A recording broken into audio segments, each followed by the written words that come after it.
How to treat and cure diabetic nephropathy. Diabetic nephropathy is kidney disease that is a complication of diabetes. It can occur in people with the diabetes type that is most common and is caused by resistance to insulin, or in people with diabetes, the type that more often begins at an early age and results from decreased insulin production. Diabetic nephropathy is caused by damage to the tiniest blood vessels. When small blood vessels begin to develop damage, both kidneys begin to leak proteins into the urine. As damage to the blood vessels continues, the kidneys gradually lose their ability to remove waste products from the blood. Up to 40% of people with type 1 diabetes eventually develop significant kidney disease, which sometimes requires dialysis or a kidney transplant. Only 4 to 6% of all type 2 diabetes patients end up requiring dialysis, although about 20% to 30% of people with diabetes will develop at least some kidney damage. About 40% of all people who need to start dialysis have kidney failure from type 1 or type 2 diabetes. Symptoms. There are usually no symptoms in the early stages of diabetic nephropathy. When symptoms do begin to appear, they may include ankle swelling and mild fatigue. Later symptoms include extreme fatigue, nausea, vomiting and urinating less than usual. Diagnosis. The first sign of kidney damage is protein in the urine, which a doctor can measure in microscopic amounts, called microalbuminuria. Small amounts of albumin show up in the urine 5 to 10 years before major kidney damage happens. If you have diabetes, your doctor will suggest regular monitoring of urine and blood tests to check the health of your kidneys. Occasionally, a doctor may be concerned that kidney injury in a diabetic person is related to a separate problem. In that case, other tests such as ultrasound or a kidney biopsy may be recommended. In a biopsy, a small piece of kidney tissue is removed through a needle and examined in a laboratory. Expected duration. Kidney disease can't be reversed once damage is done. Kidney disease from diabetes is progressive, meaning it continues to get worse. However, good control of blood sugar and blood pressure and treatment with medicine from either of two drug groups can slow the progression of the disease. Prevention. The best way to prevent diabetic nephropathy is to control your blood sugar and to keep your blood pressure in the normal range. The systolic pressure, the top blood pressure number, should be consistently lower than 140 mm of mercury. Mhg.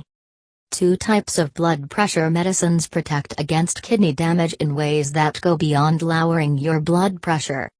Any person who has diabetes and who also has high blood pressure should regularly take one of these medications. Avoiding medications that can sometimes have harmful side effects upon the kidneys also can help to prevent kidney disease. If you have severe kidney disease, your doctor may advise you to avoid pain medications in the non-steroidal anti-inflammatory drug group, NSAID group, such as ibuprofen. A low-protein diet also may slow or halt the progression of kidney disease. If you smoke cigarettes, you should quit. Treatment. If you have diabetes with high blood pressure, microalbuminuria or blood test evidence of kidney disease, it is important for you to take a medication from the ACE inhibitor or ARB group. These medications slow the progression of kidney disease in people with diabetes, although kidney disease continues to develop gradually. These two medicine groups are closely related, so the drugs usually are not combined with each other.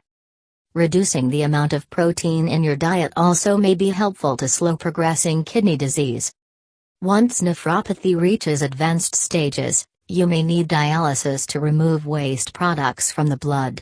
There are two types of dialysis: hemodialysis and peritoneal dialysis. Hemodialysis filters waste substances and excess fluid out of the blood. Hemodialysis usually is done at a dialysis center in 3 to 4 hour sessions 3 times a week.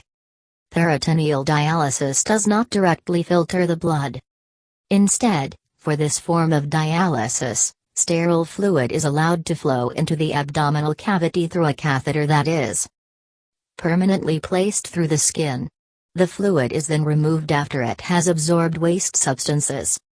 After practice, peritoneal dialysis can be done at home.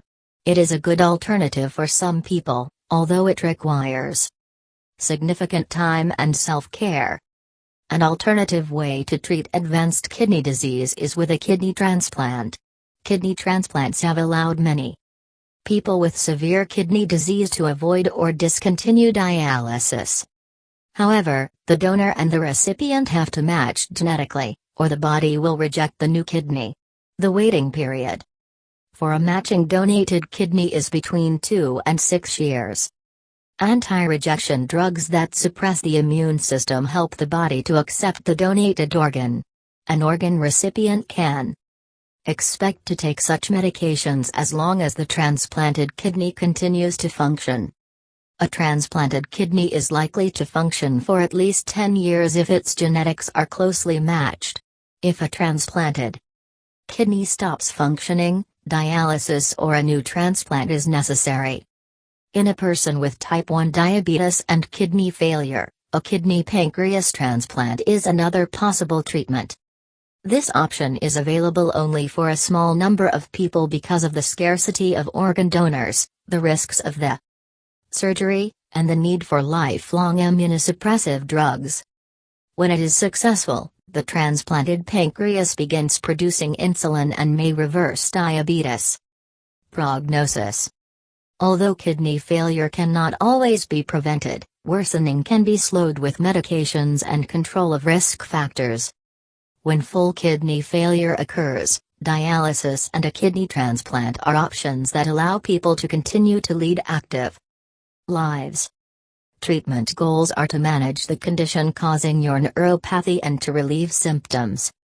If your lab tests indicate no underlying condition, your doctor might recommend watchful waiting to see if your neuropathy improves. Medications. Besides medications used to treat conditions associated with peripheral neuropathy, medications used to relieve peripheral neuropathy signs and symptoms include pain relievers. Over-the-counter pain medications, such as non-steroidal anti-inflammatory drugs, can relieve mild symptoms. For more severe symptoms, your doctor might prescribe painkillers. Topical treatments. Capsaicin cream, which contains a substance found in hot peppers, can cause modest improvements in peripheral neuropathy symptoms. You might have skin burning and irritation where you apply the cream, but this usually lessens over time. Some people, however, can't tolerate it. Lidocaine patches are another treatment you apply to your skin that might offer pain relief. Side effects can include drowsiness, dizziness and numbness at the site of the patch. The serotonin and norepinephrine reuptake inhibitor and the extended-release antidepressant venlafaxine, FXO-Rexar, also might ease the pain of peripheral neuropathy caused by diabetes. Side effects may include dry mouth, nausea, drowsiness, dizziness, decreased appetite and constipation. Therapies. Various therapies and procedures might help ease the signs and symptoms of peripheral neuropathy. Transcutaneous electrical nerve stimulation, TENS. Electrodes placed on the skin deliver a gentle electric current at varying frequencies. TENS should be applied for 30 minutes daily for about a month. Plasma exchange and intravenous immune globulin. These procedures, which help suppress immune system activity, might benefit people with certain inflammatory conditions. Plasma exchange involves removing your blood, then removing antibodies and other proteins from the blood and returning the blood to your body. In immune globulin therapy, you receive high levels of proteins that work as antibodies. Immunoglobulins. Physical therapy. If you have muscle weakness, physical therapy can help improve your movements. You may also need hand or foot braces, a cane, a walker, or a wheelchair. Surgery. If you have neuropathies caused by pressure on nerves, such as pressure from tumors, you might need surgery to reduce the pressure. Alternative medicine.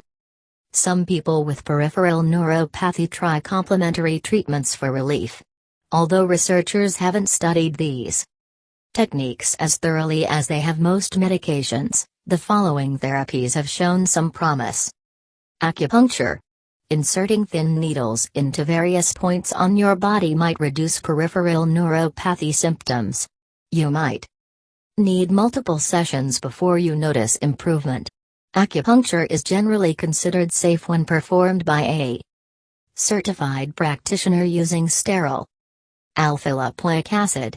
This has been used as a treatment for peripheral neuropathy in Europe for years. Discuss using alpha-lipoic acid with your doctor because it can affect blood sugar levels. Other side effects can include stomach upset and skin rash. Herbs. Certain herbs, such as evening primrose oil, might help reduce neuropathy pain in people with diabetes. Some herbs interact with medications, so discuss herbs you're considering with your doctor. Amino acids. Amino acids, such as acetyl L-carnitine, might benefit people who have undergone chemotherapy and people with diabetes. Side effects might include nausea and vomiting.